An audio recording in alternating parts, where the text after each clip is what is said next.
Today, May 31st, 2015, it is 2015, right, is John Bonham's birthday.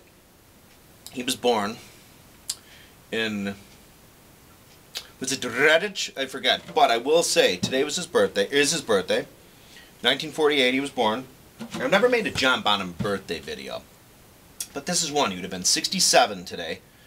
And this is, I don't want to make this a butt-kissing John Bonham thing or Jimmy Page thing, but the fact of the matter is that John Bonham, we have to be thankful for the John Bonham-ry, because there were so many things Bonham did that if we can look back, right? Look back and think of the first time, you know, people talk about how, like, they'll all think, like, Good Times, Bad Times, right? Good Times, Bad Times might have opened up the first record, I think. On some versions it might have been the second side. But anyway, think about that. Now, even though now we know it's not necessarily that technically challenging. See, that's the thing a lot of stuff Bonham did. It's not necessarily technically challenging. See, that's the thing. There's so many things today where a lot of drummers, and it goes that way in extreme sports or guitar or whatever, everything's extreme, right? And I notice in drumming everything's extreme. Like it's chops fest. And I wish I could do 20% of the stuff that most guys do just physically on the drums. It's really impressive. I'm sure it's a hell of a lot of fun to play. But what Bonham did, you know, a good musician and a great musician isn't necessarily, it's like you want to be equipped with like kind of a basic amount of chops. And you don't even necessarily have to be chops guy at all. There's a certain way that people feel and convey music that I think gets lost when people get focused on Chopsburg. Let's think of it this way. Think of the first time you heard, or at least back in the day when people have heard Good Times, Bad Times, they were like, that's pretty frickin' cool. Not just the riff itself, okay? But the fact kind of where it is in the song. Like, I mean, like Zeppelin, they all put it together. Okay? It wasn't, it really was served, you know, the music there. I mean, it was really just kind of a neat, springy, you know, almost kind of like a pop song in a way, but, you know, introducing that sort of poppiness to the world. Bonham threw that lick in, right? But let's think of so many things. Think of the magic moments when you look back at Zeppelin records when you first heard them. And I'm saying records, not albums or, well, or CDs, but records. Literally records. When you got vinyl, you know, you put it on, you sometimes, you know, you'd had the automated thing that'd be like, like that, or you just be like, like me, you pick it up, and I'm Shakes the Clown, right? I'd be like, and I'd drop it back to the beginning. You hear,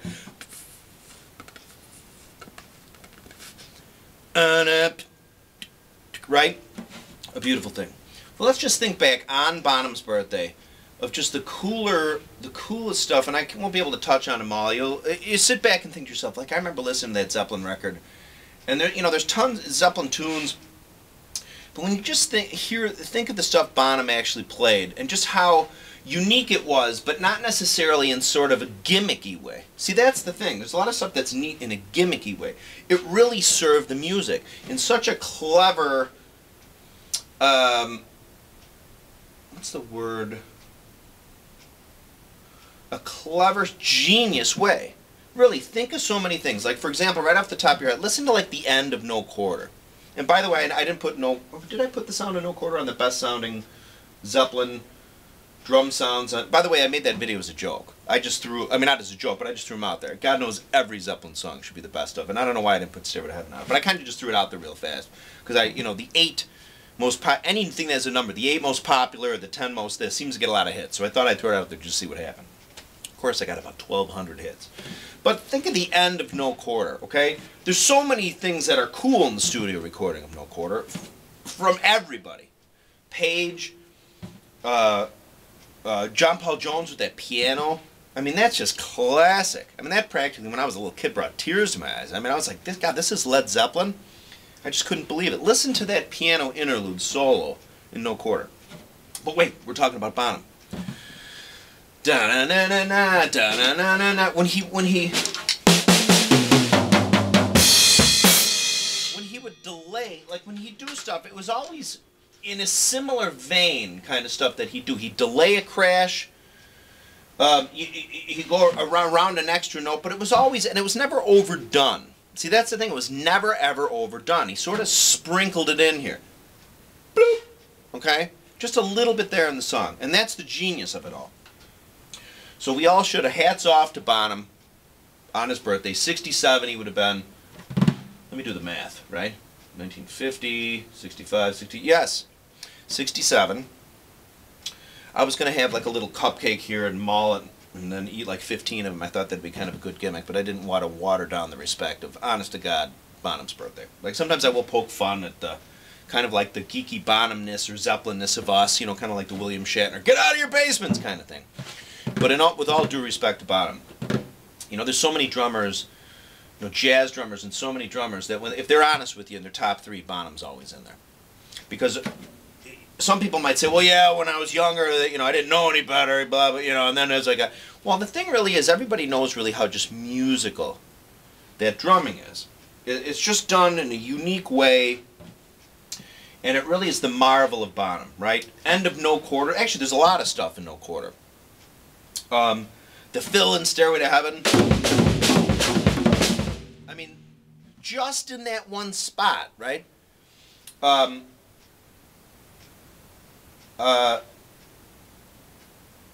It boggles the mind. My mind is a blank. In Wanton Song, or as a guitar player, I used to work with a Zeppelin band with a guitar player who say the Wonton Song. Like we were all going to pull out these little crispy wontons and be like, okay, let's do the Wanton Song. God love you, brother. You know I'm just teasing you. If you're watching. But and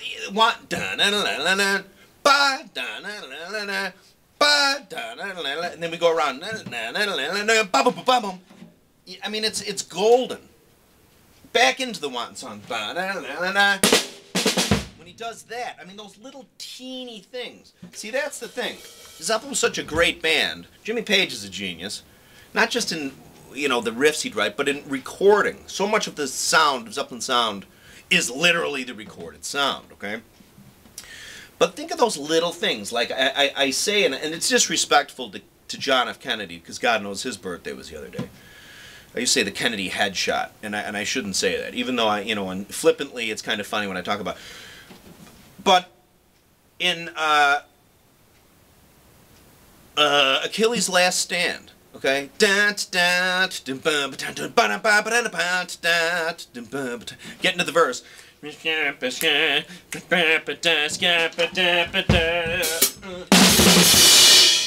he does the, which by the way I think is done on one crash, but you know what I'm talking about.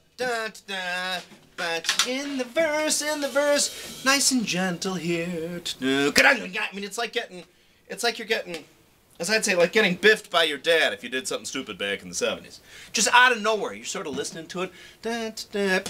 I mean, it's brilliant. And there's so many Bonham moments in Zeppelindom that they're too numerous to enumerate. So, happy birthday to John Bonham.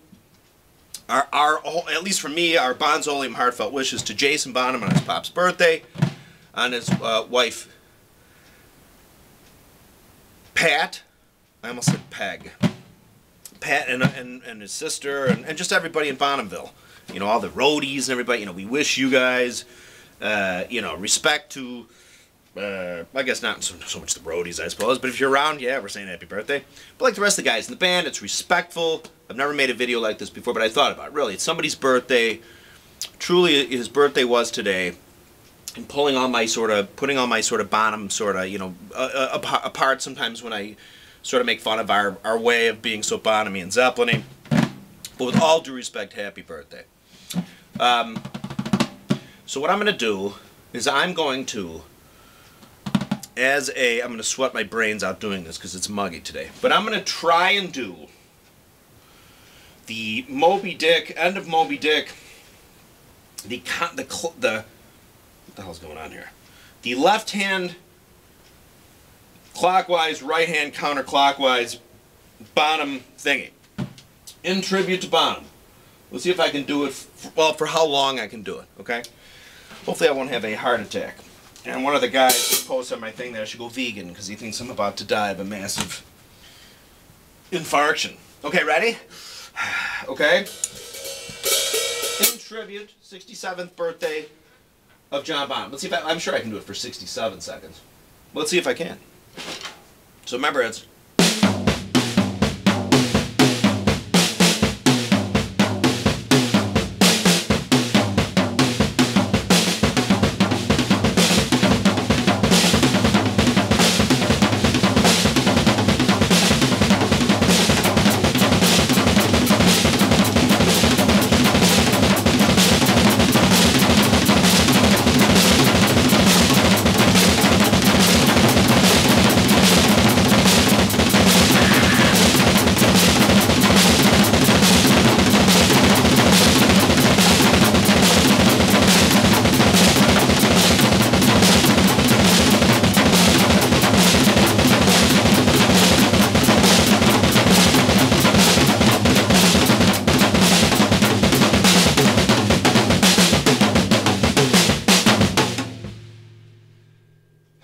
One more time.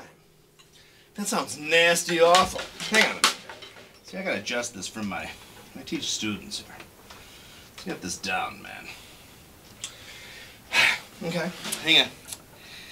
Let's get it up to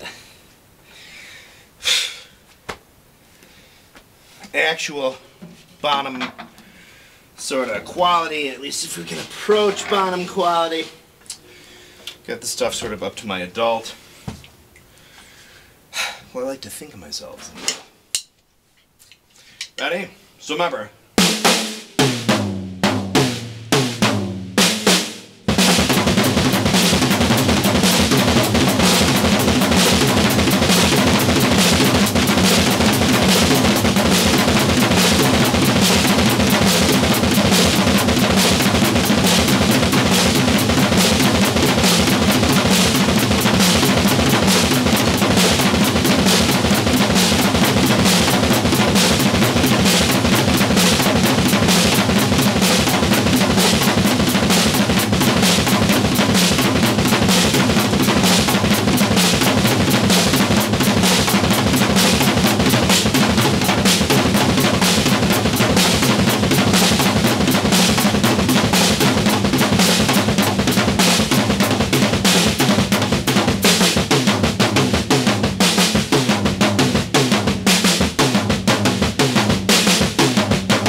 I think that was 67 seconds.